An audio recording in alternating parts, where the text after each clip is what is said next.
I think we can start. Okay, sir. ఏమండి ఎవరా బట్టలు వేసుకో టీచర్ వచ్చిందిరా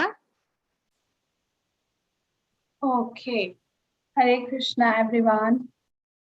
Happy Radhashtami to all of you. On this auspicious day, as we were speaking, right, just a minute ago. So what are we going to do on Mondays every week now? We are going to read all the books. We'll try, right? We'll try reading all the books that Srila Prabhupada has written. So let's see. Prabhupada has translated Bhagavad Gita, right? In English, and then Bhagavad Gita had been translated into so many languages, right? Then Prabhupada also translated Srimad Bhagavatam, which you see right here, right? And then Prabhupada also translated Chaitanya Charitamrita, which is like up on the top there. Besides that, Prabhupada wrote so many other books, just like the small books like these. And those books have, the content of those books are only from Bhagavatam, Bhagavad Gita, references from Chaitanya Charitamrita.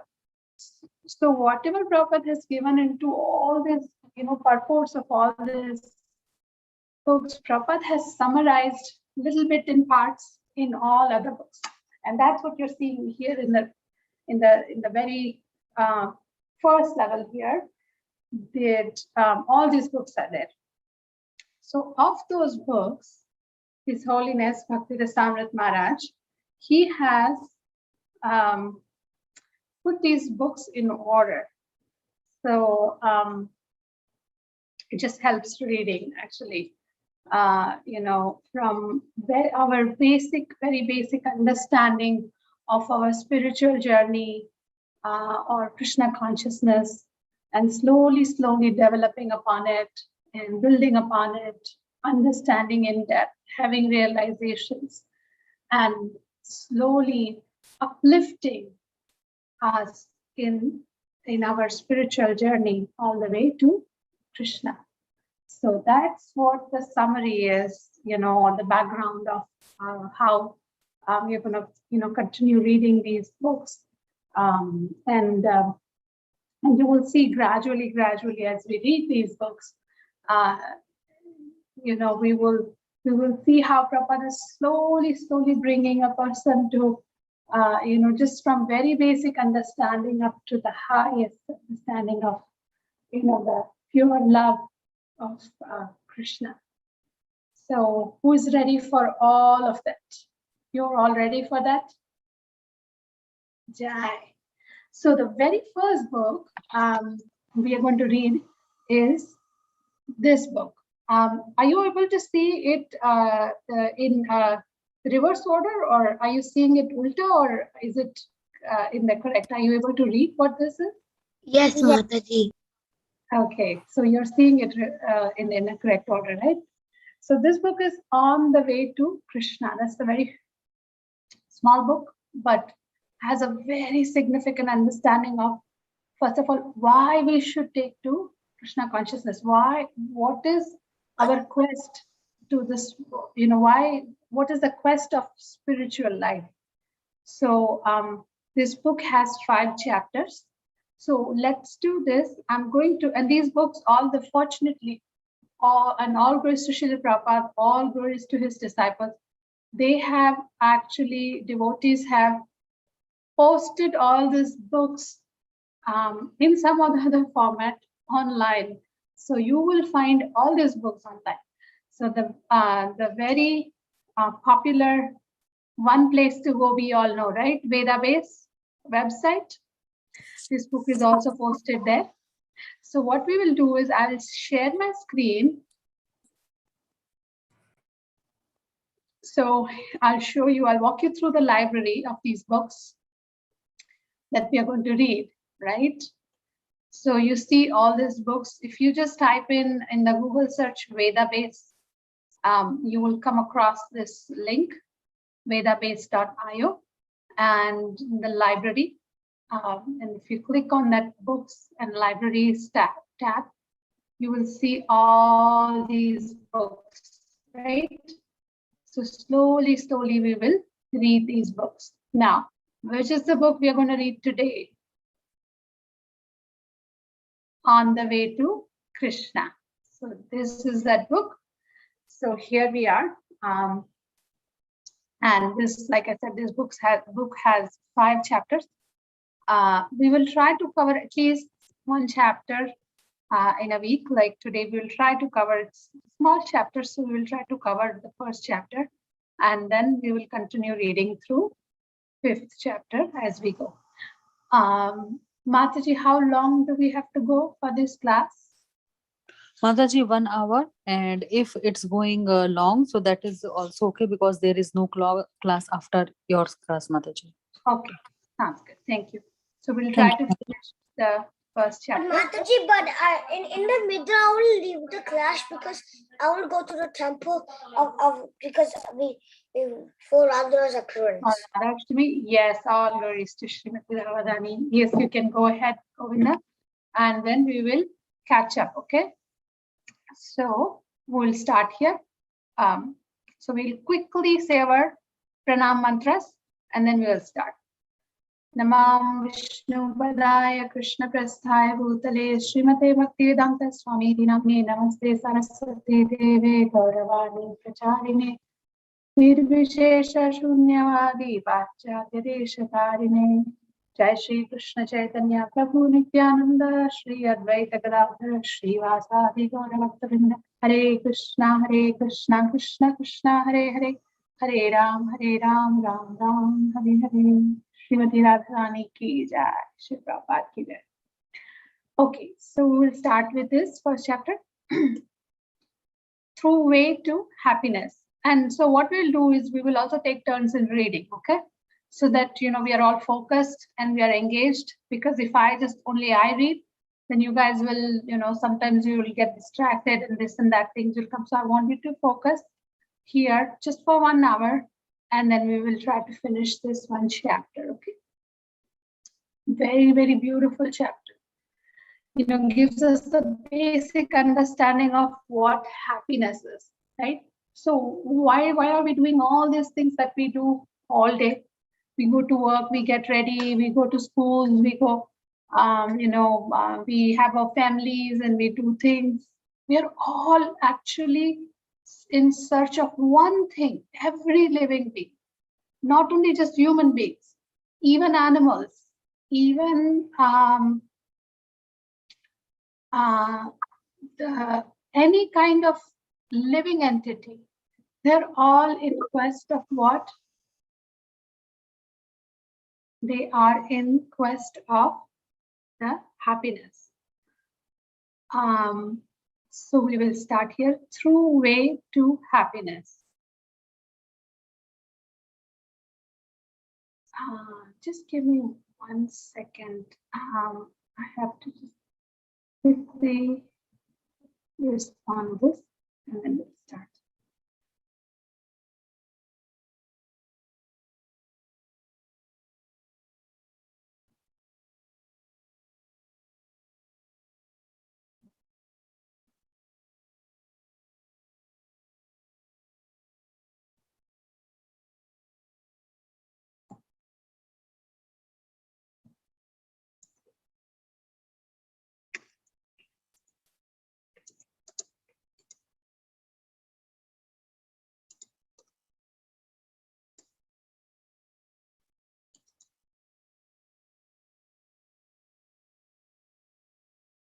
Okay, sorry about that.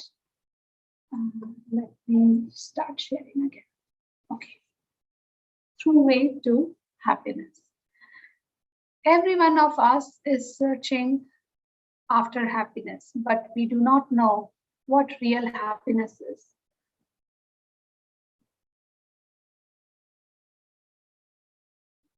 We see so much advertised about happiness, but practically speaking, we see so few happy people.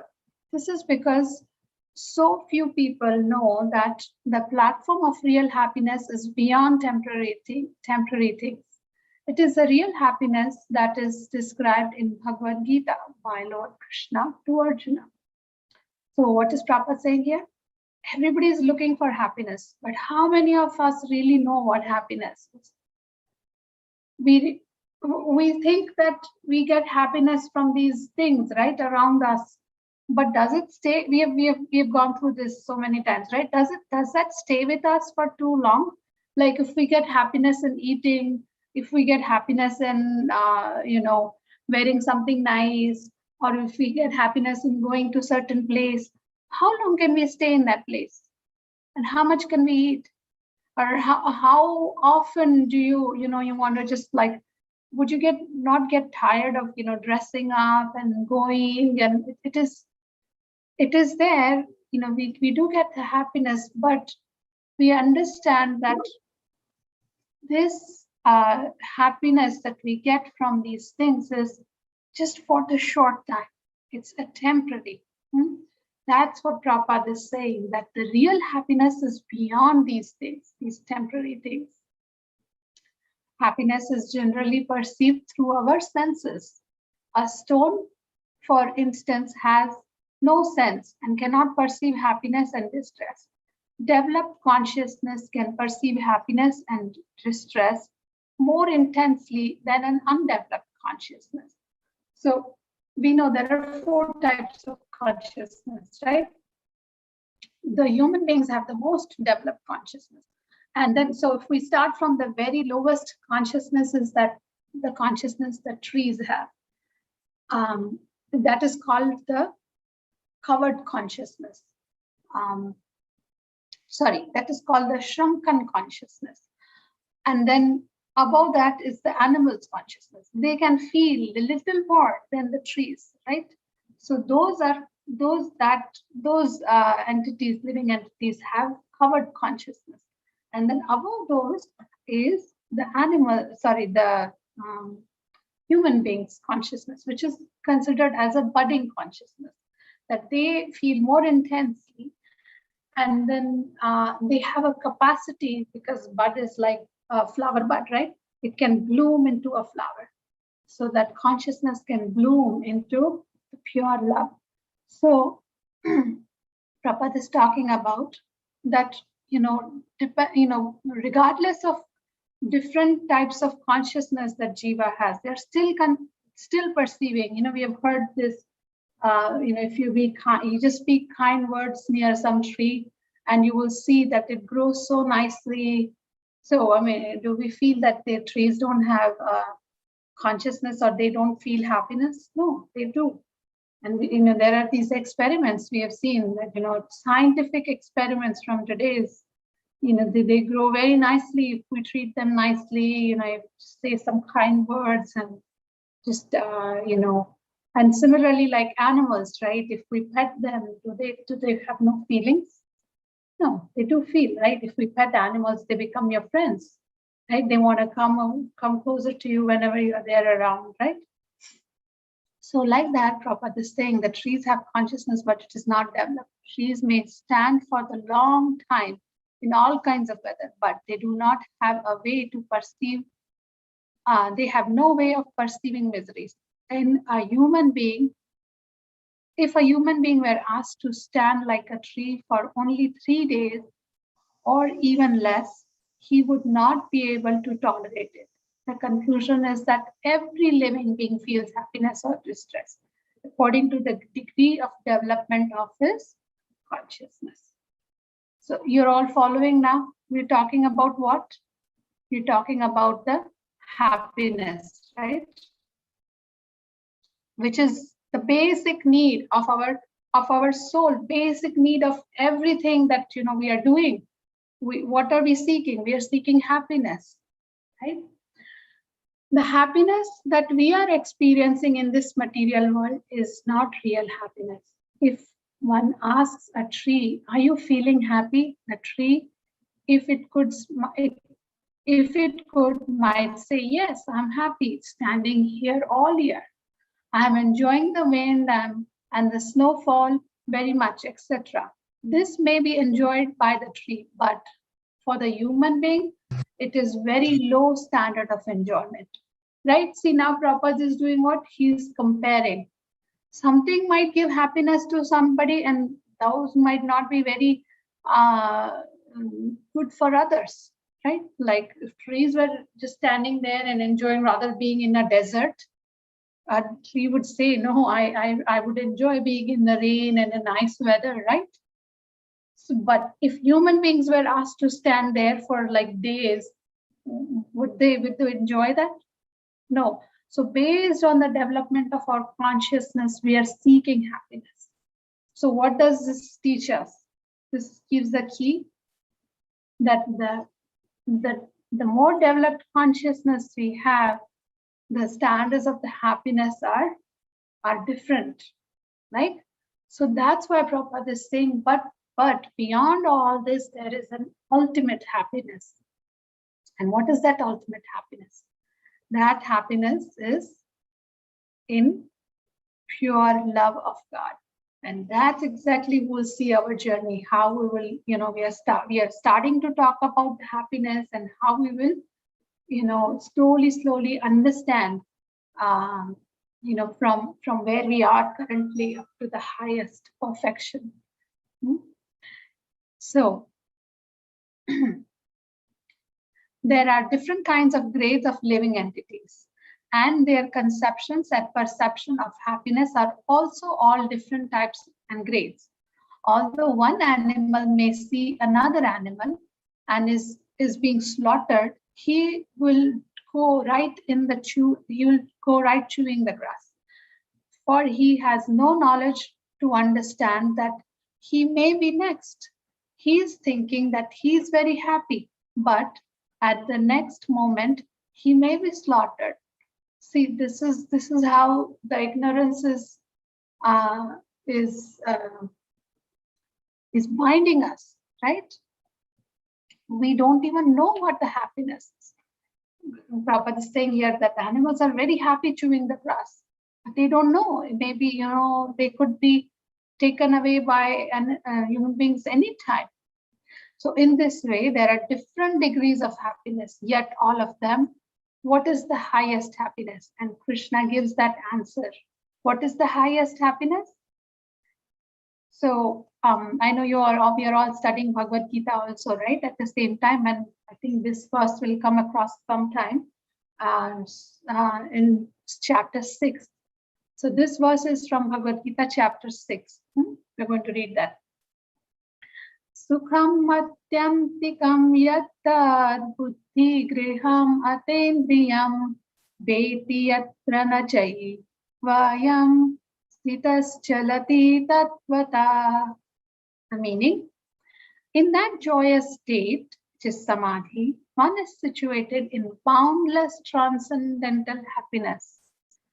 So this happiness is, first of all, if we understand the spiritual happiness, the transcendental happiness is boundless. That's the key. It doesn't come to end. So we like pizza, right? We all like pizza. We eat pizza. We ate one slice of pizza. We ate second slice. We feel happy. We ate third slice. We feel happy. What happens if we have to eat another one more slice, fourth slice? Would we really enjoy that? Is it really like that? It gives you that much, happiness or, excitement as you were for the first slice of pizza? No. So it has a limit, right? But this transcendental happiness, Krishna is saying in Bhagavad Gita, this is boundless. It doesn't have a limit. It keeps on increasing. Realized through the transcendental senses. And this is realized through what? Through the transcendental senses, not with these eyes, mouth, ears, right? So at this time, because of our own ignorance, our transcendental senses are also covered by our ignorance. And that's what Krishna consciousness is about. Purifying ourselves, it's covered with the dust of ignorance. And it removes, we read that in Sikshastakam, Chetos Darpana first thing is what? When we chant Krishna's names, it removes the dirt from our heart, cleanses our heart. And once those hearts are cleansed, then we start feeling really this transcendental happiness is through our transcendental sense. That's what Krishna is saying here. And established thus, one never departs from the truth. So Krishna is giving an perfect answer, you know. So Bhagavad Gita is, it's so much like, you know, we can give a whole class on just the glories of Bhagavad Gita. Krishna has given answers exactly, you know, to remove our ignorance and bring us to that level. No other scripture has so much, you know, to the point that Krishna has given answers and to remove our ignorance. So Krishna is saying that transcendental happiness, first thing what Krishna is saying, that is boundless. It doesn't have a limit. It is like unlimited, and it is realized through our transcendental senses. And having thus established into such as happiness,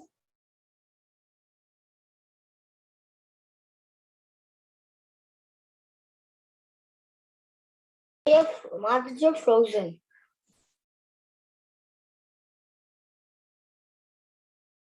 Yeah, maybe. Might be Mataji's net is unflicted. So we have to wait till Mataji is reconnected. Thank you. Hari Bol, Hare Krishna.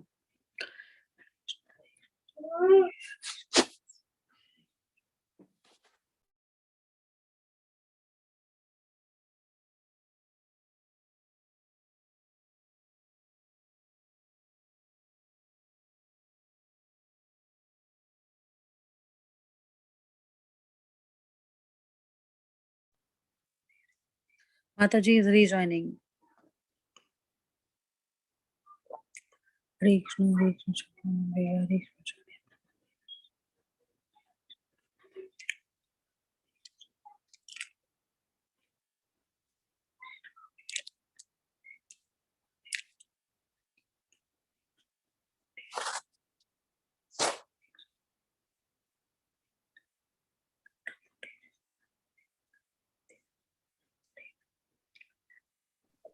Hare Krishna. Hare Sorry, Krishna, Mataji. sorry, we got connected. So Mataji, the internet here is little unreliable because Yes. we are still on the DSL. I mean, that's the best internet we could get here. So Yes, ma'am. sometimes this would happen, and I apologize for that. Okay, so we were reading the paragraph right after the translation, and I was asking if somebody can volunteer to read one paragraph. Let's see, who would like to read? Any raised hands?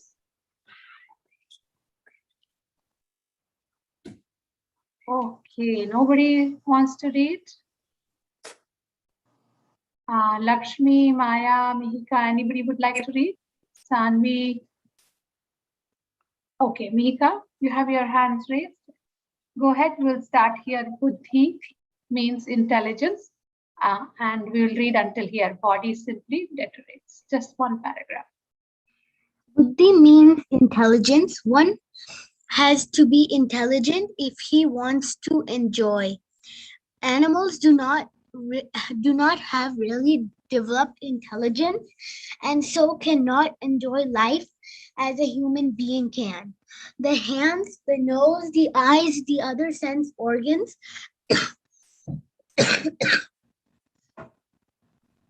and all the bodily parts may be present on a dead man, but he can't not enjoy. Why not? The enjoying energy, the spiritual part, has left, and therefore the body has no power.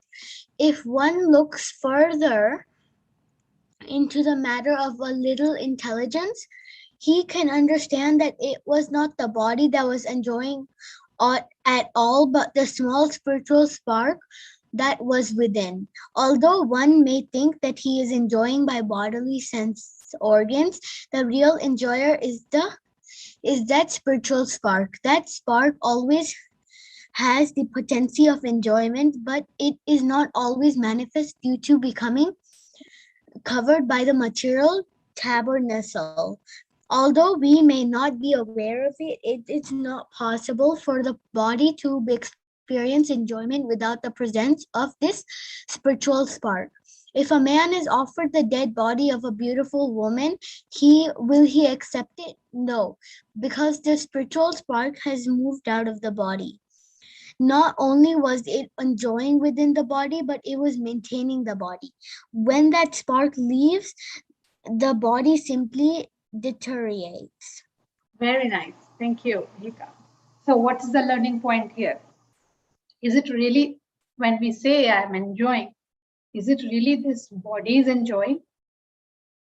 Like, Prabhupada is giving an example. If there is a dead person and you bring the, laddus and pedas, and would he want to enjoy that?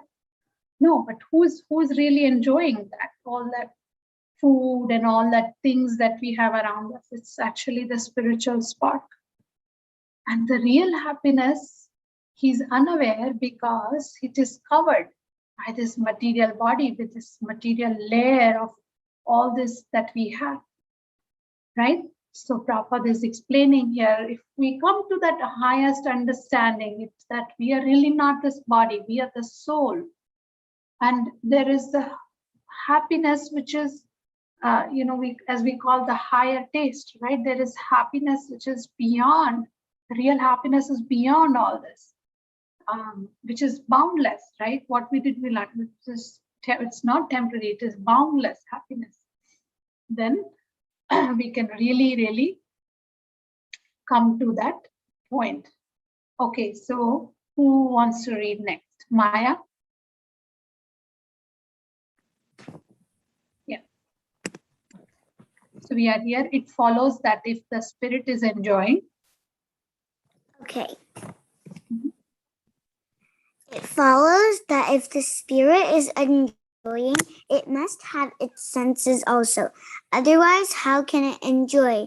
The Vedas confirm that the spiritual soul, although atomic in size, is the actual enjoying agent.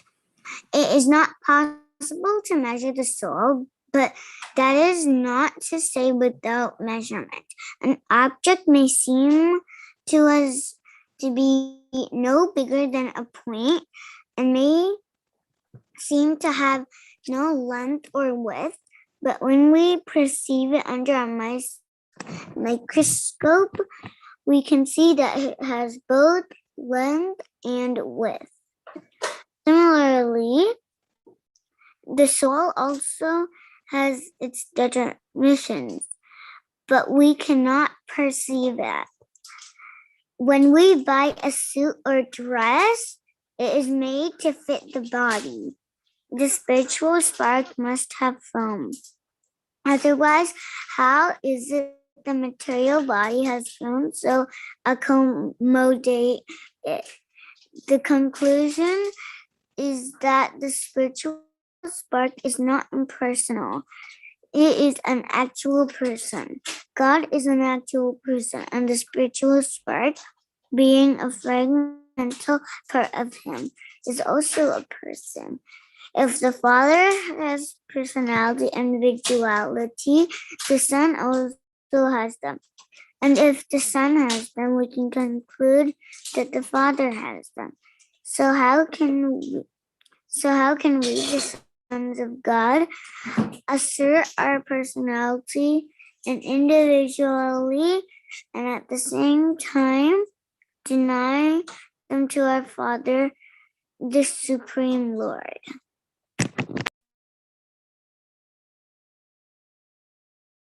So what's the point here?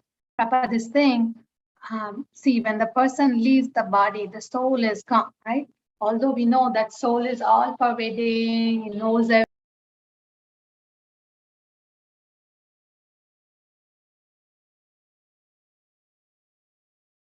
Mataji again left.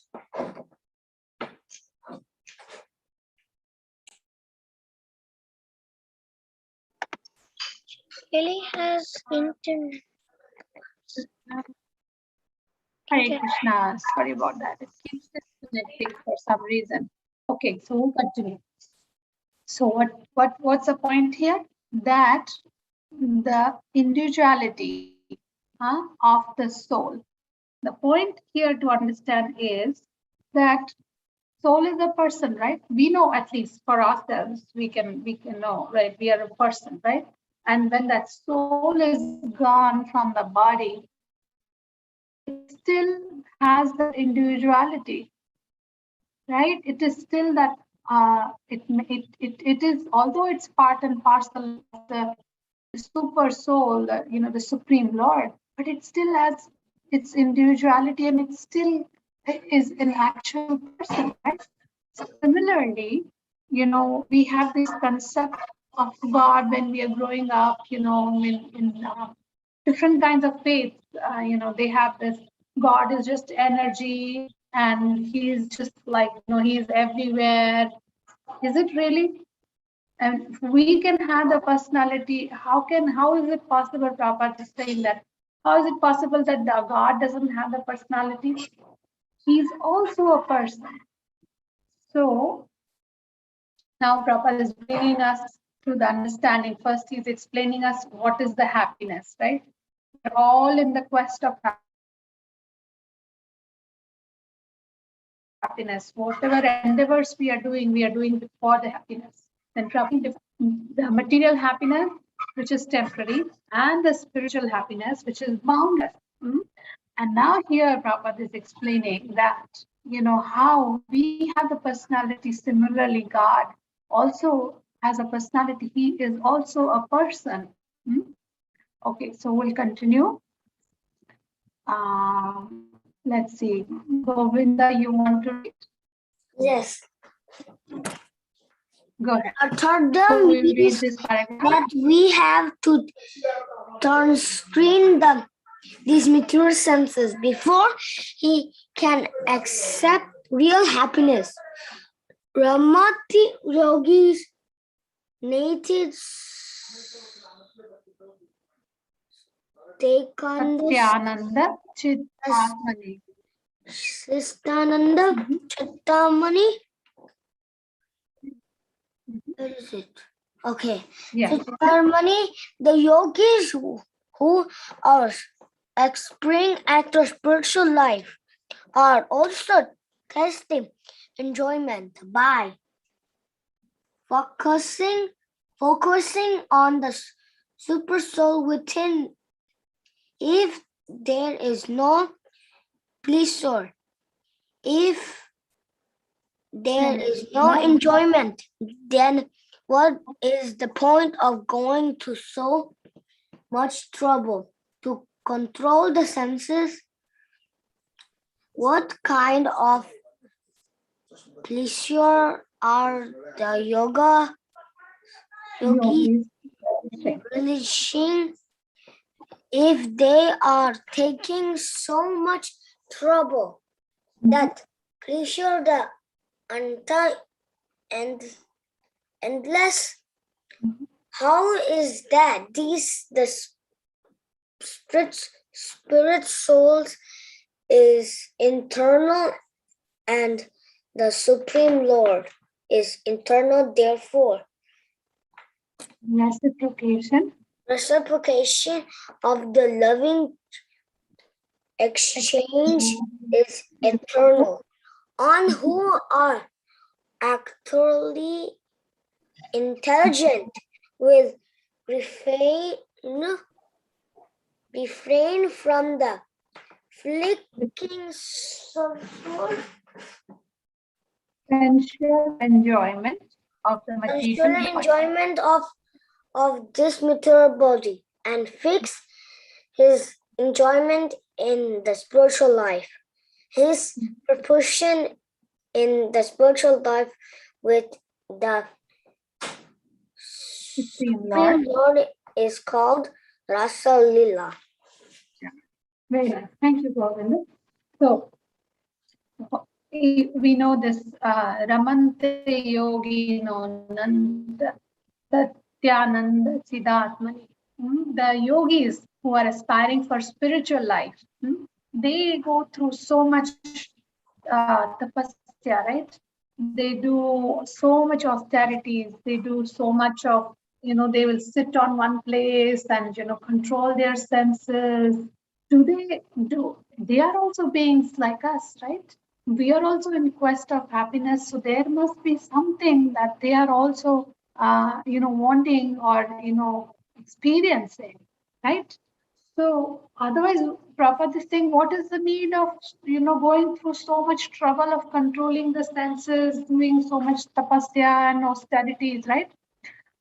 But you see, Only that question kind of happiness that, Okay. yeah, was he? ठीक है ma'am. Okay. Hare Krishna. So, okay. So we will mute. Okay. Okay. So that kind of happiness, what they are experiencing is the happiness within, through the transcendental senses, and which is actually nothing to do with this external what we are seeing. So that happiness is boundless, because the point here is, if that was not the case, why would they take so much trouble to go through all that trouble, all that austerities? And so Prabhupada is pointing here, there is definitely something beyond that we don't know. And that is the spiritual happiness, which is eternal, and which is realized through our transcendental senses. And that is saying that his participation in the spiritual life with the Supreme Lord, one who is fixed in that enjoyment, that is called the reciprocation, the loving reciprocation with the Lord. That's Rasa Leela. We often heard of Krishna's Rasa Leela with the cowherd girls in Vrindavan. That is not like ordinary exchange that takes place between these material bodies. Rather, it is an exchange of the feelings through the spiritual bodies. One has to be somewhat intelligent to understand this. For the foolish man who cannot understand what the real happiness is, seeks happiness in this material world. In India, there are stories of a man who who did not know what sugarcane was, and was told that it was very sweet to chew. Oh, what does it look like? He asked. It looks like a bamboo rod, someone said. So the foolish man began to chew all kinds of bamboo rods. How can he begin to experience the sweetness of the sugarcane? Similarly, we are trying to get happiness and pleasure, but we are trying for them by chewing these material bodies. Therefore, there is no happiness and no pleasure. For the time being, there may be some little feeling of pleasure, but it is not actual pleasure, for it is a temporary.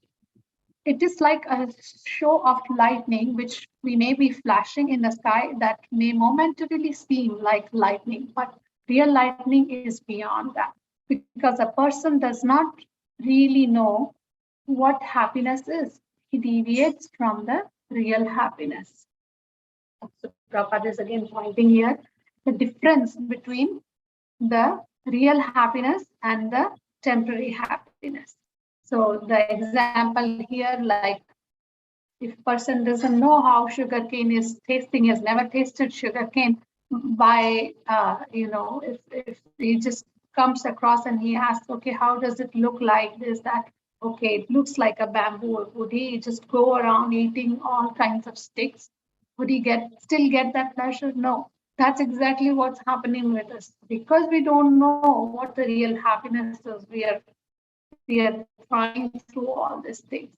But once we know how sugarcane looks like, how sugarcane tastes like, then the person, would he then go for all other kinds of bamboo sticks? No, right? That's what this verse Krishna said that once he is established in that, he never returns. Okay, next. Let's see, who else wants to read? Abhinav, you want to read? Is it like the last one? It is here, the process of establishing oneself in real happiness. Okay. The process for establishing oneself in real happiness is a process of Krishna consciousness. By Krishna consciousness, we can gradually develop our real intelligence and naturally enjoy relishing spiritual happiness as we can make spiritual progress. As we begin to relish spiritual happiness, we proportionately abandon material happiness. As we make progress in understanding the absolute truth, we naturally become detached from this false happiness. If somehow or other one is promoted to the stage of Krishna consciousness, what is the result? So thanks, Abhinav. So we'll read this verse. Yam latha cha param labdham manyate nathi kam tata yasmin sthito na dukkhena guru napi vichalayate. Upon gaining this, he thinks there is no greater gain. Being situated in such a position, one never shakens, even in the midst of greatest difficulty.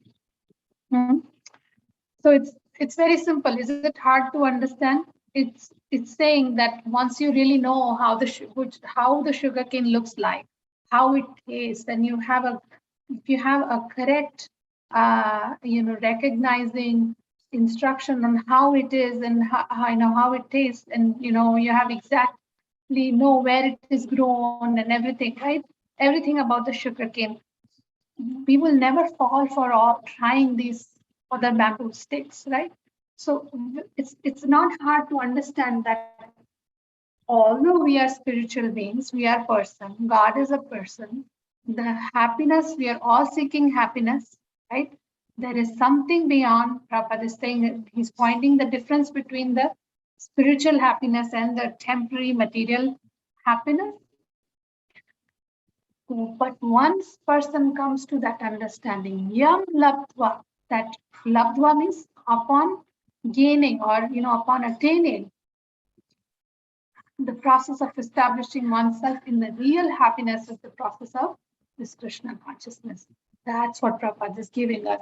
He's bringing us to this highest, stage of the consciousness of our upliftment or of experiencing the highest happiness. That is through Krishna consciousness. When one attains that stage, other achievements appear insignificant. In this material world, we are trying to achieve so many things: riches, women, fame, beauty, knowledge, etc. But as soon as we are situated in Krishna consciousness, we think, oh, no achievement is better than this. Krishna consciousness is so potent that the little taste can save one from the greatest danger. As one being begins to relish the taste of Krishna consciousness, he begins to see other so-called enjoyment and attainments as a flat and tasteless. And if one is situated firmly in Krishna consciousness, the greatest danger. Okay, I lost the screen here. Give me a minute. And if one is situated firmly in Krishna consciousness, the greatest danger cannot disturb him. There are so many dangers in life because the material world is the place of dangers. We tend to close our eyes to this, and because we are foolish and we try to adjust to these dangers, we may have many dangerous moments in our lives. But if we are training ourselves in Krishna consciousness and preparing ourselves to go home back to Godhead, we will not care for them. Our attitude will then be, dangers come and go, so let them happen. It is very difficult to make this kind of adjustment as long as one is on the materialistic platform and it is identifying with the gross body, which is composed of perishable elements. But the more one advances in Krishna consciousness, the more he becomes free from the bodily designations and his material entanglements. So, what's the point here? Prabhupada is saying that, see, when there is cold, we just adjust ourselves to like putting on the heater and doing things around us which will keep us comfortable, right? Will keep us a little warm. Then if there is hot, then we do the opposite, right? If we are hungry, we eat. And if there is rain, we take, come under the roof, we take shelter of the house, right? So likewise, these are just simple needs, right? Likewise, what's happening around us is there are so many distractions, so many things that would, keep us away, or keep us engaged in this material world. They will just, okay, let us go there, and I have to go there, and I have to attend to that birthday party and this and that. So all these things Prabhupada is saying, what these are the dangerous moments. So he's comparing these distractions as not beneficial at all for the soul because they keep us here. They will keep us engaged in this materialistic platform. So long as we are, we are able to tolerate that, right? What is that verse Krishna gives in Bhagavad Gita? That one who can tolerate sukha, dukha, and heat, cold, and whatever other distractions life may bring, that is what Krishna is calling the yogi. That is, he's saying that his consciousness is fixed. He's an intelligent person. So, why Krishna is saying that that's in real intelligence? Because those things are keeping us here. Is it really to our benefit? So if we think really, our real benefit versus, our ultimate benefit, if we take to the path which is to our ultimate benefit, that's real intelligence. So that's what the point here is, that there may be so many achievements and there will be so many things that we want to attain, and these are all Prabhupada is saying that these are not beneficial to us, in a way that he's calling these as dangerous moments. Okay, so we'll continue. In Srimad Bhagavatam, the material world is compared to a great ocean. Within this material universe, there are millions and billions of planets floating in space. And we can just imagine how many Atlantic and Pacific oceans are there.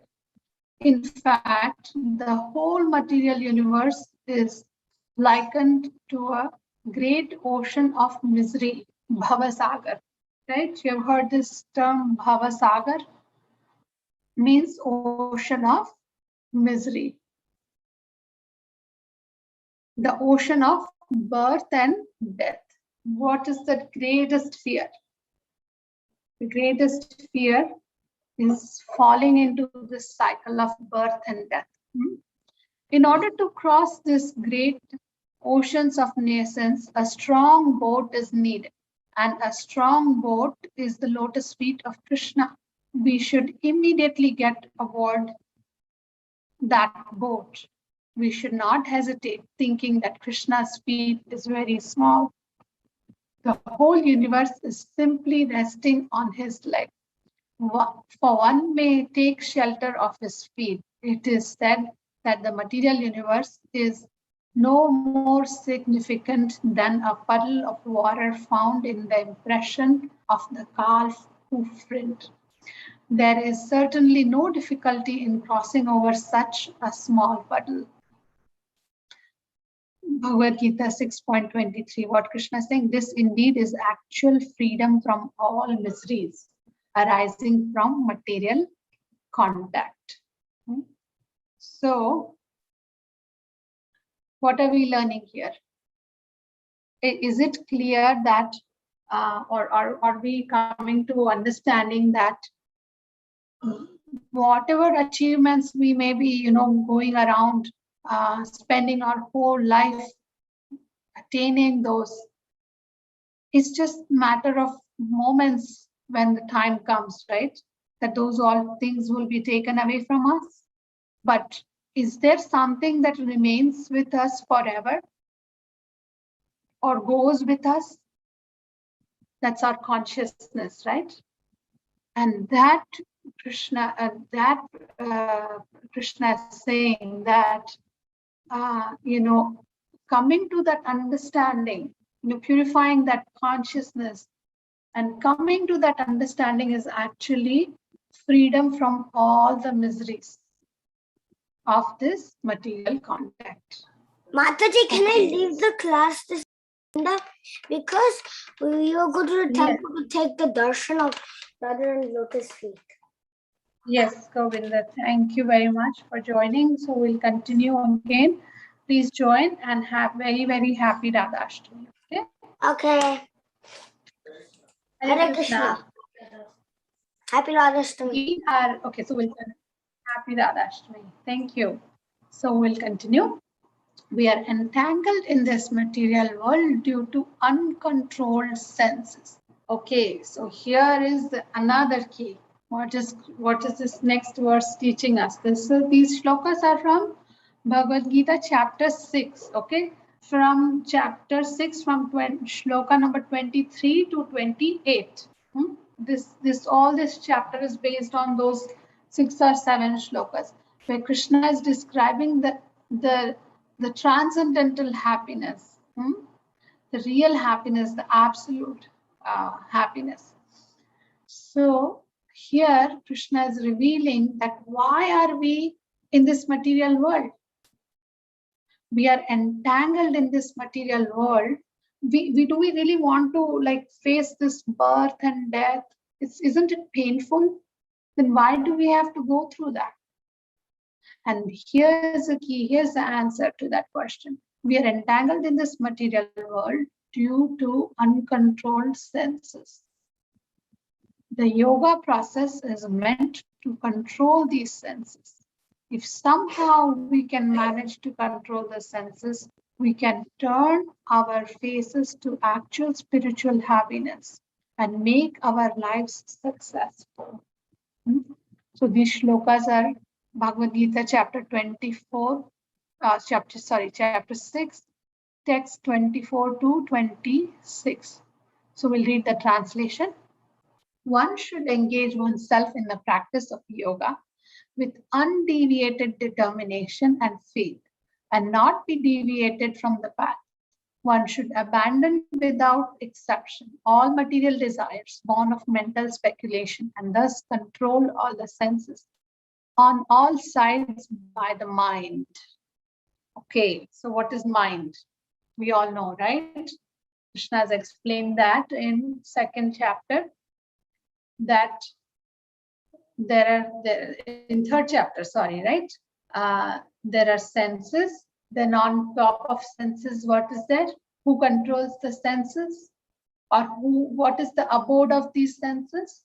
That is our mind. And then, so we all know how mind is, how mind works, right? He thinks, okay, I want to do this, I want to do that. So accepting and rejecting, that is mind's function.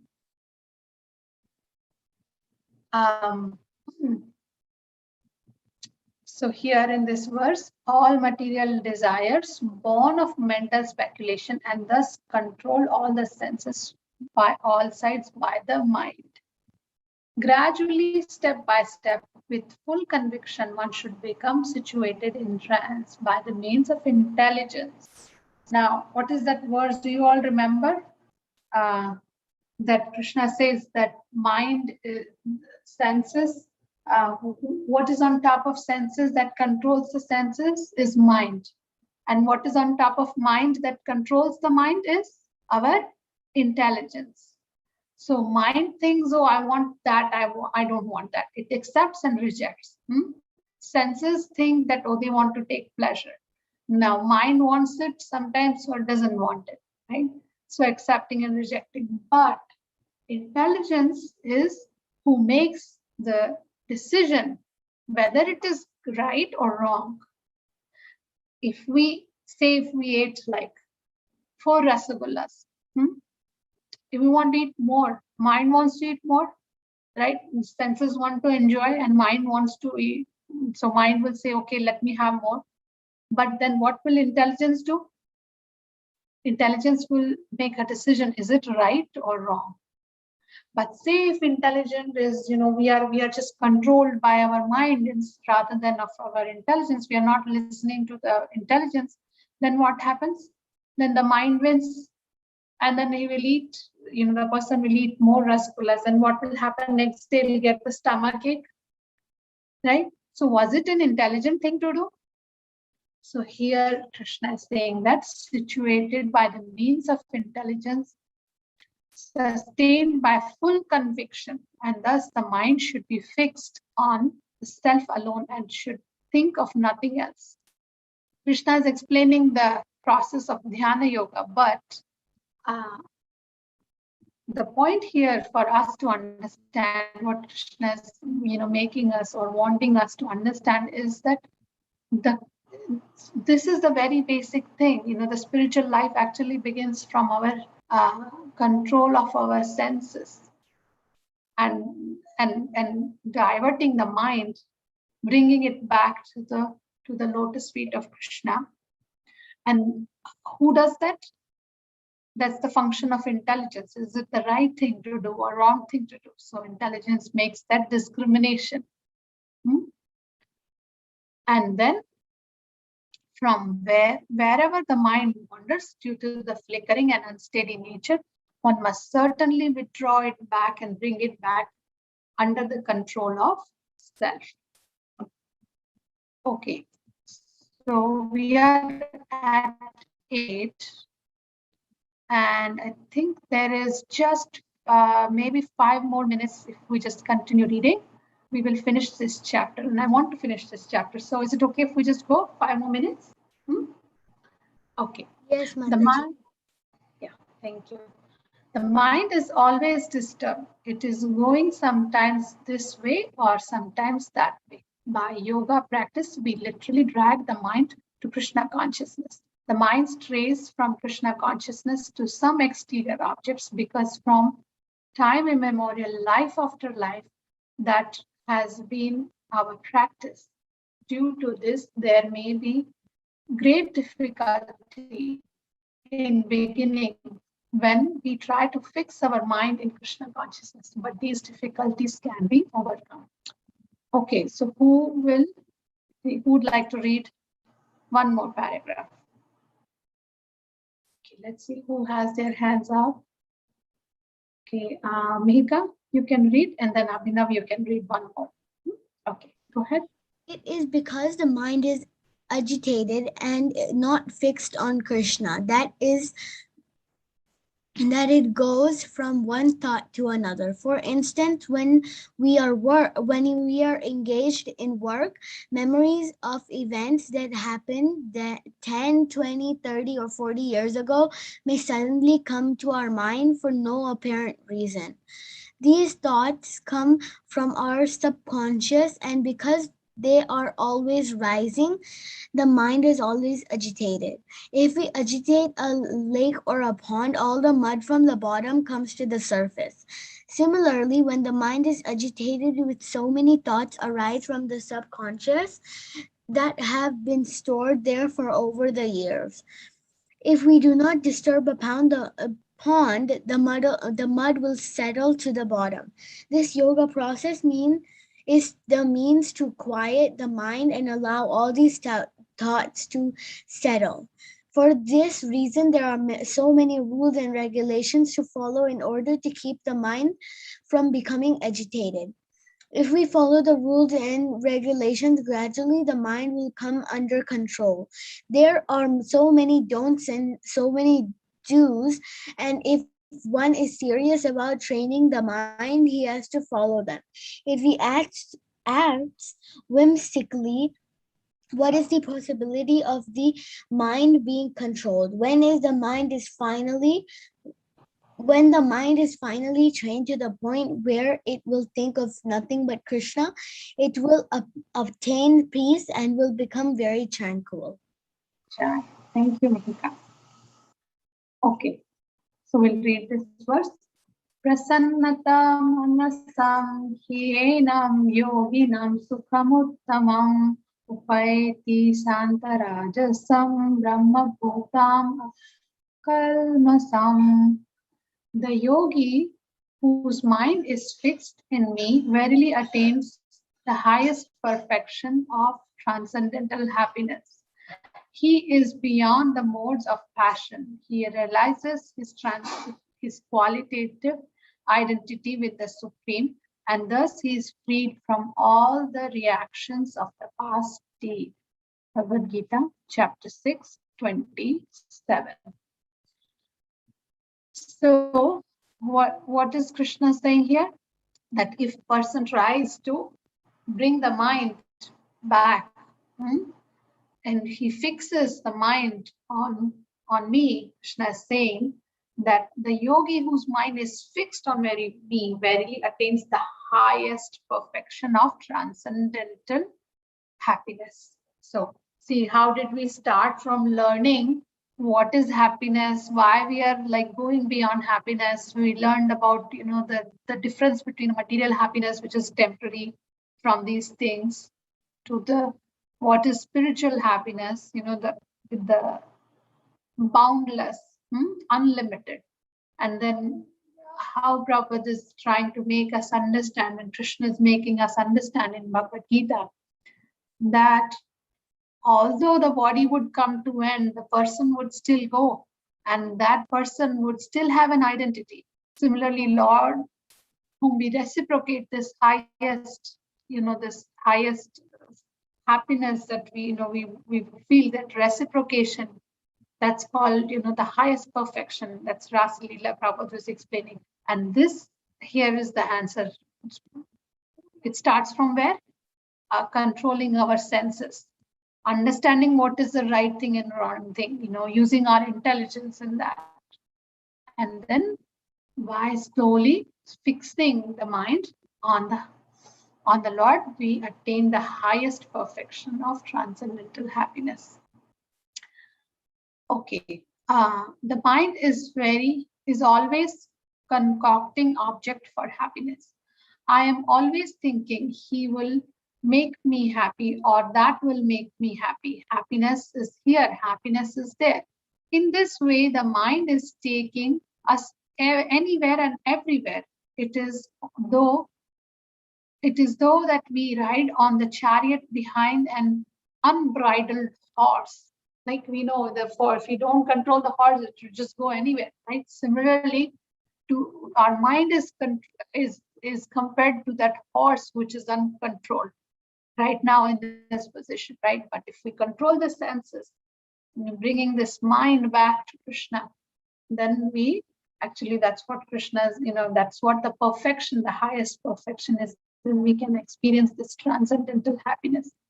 We have no power over where we are going, but can only sit in horror and watch helplessly. As soon as the mind is engaged in the process of Krishna consciousness, specifically by chanting Hare Krishna, Krishna Krishna, Hare Hare, Hare Rama, Rama Rama, Hare Hare, then the wild horses of mind will gradually come under our control. We must engage in Krishna's service every moment of our lives in order to keep the restless and turbulent mind from dragging us from one object to another in vain search of happiness in this temporary material world. Okay, So the last paragraph, and that is the shloka 6.28. Thus, the self-controlled yogi, constantly engaged in the yoga practice, becomes free from all material contamination and achieves the highest stage of perfect happiness in transcendental, loving service of the Lord. So, what is added to this verse from the last verse? The transcendental happiness of loving service to the Lord. Krishna serves as a patron for one who is devoted to him. When one is in difficulty, his patron saves him. As stated in Bhagavad Gita, Krishna is the real friend of every living entity, and we have to revive our friendship with him. The method of reviving this friendship is the process of Krishna consciousness. By practice of Krishna consciousness, mundane passionate hankering will come to stop. This passionate hankering keeps us divorced from Krishna. Krishna is within us and is waiting for us to turn to him, but we are too busy passionately eating the fruits of the tree of this material world. This passionate compulsion to enjoy these fruits must stop, and we must situate ourselves in the real identity of Brahman, pure spirit. Hare Krishna. So, thank you all for a little more extra 10 minutes and quietly listening. But what's the key takeaway? I would like to hear from you. What did you learn? What did you all learn? Anybody would like to answer? Yes, go ahead. Abhinav, Mihika, you have your hands raised. Go ahead.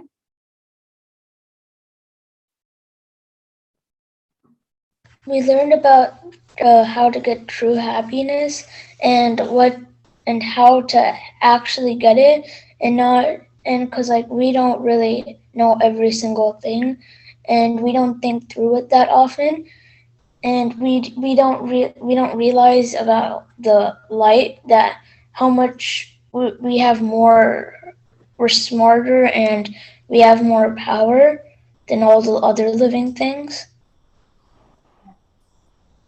Yes, that's very nice. Very nice summarization of the entire chapters. Thanks, Abhinav. Okay, Mihika, you want to add anything?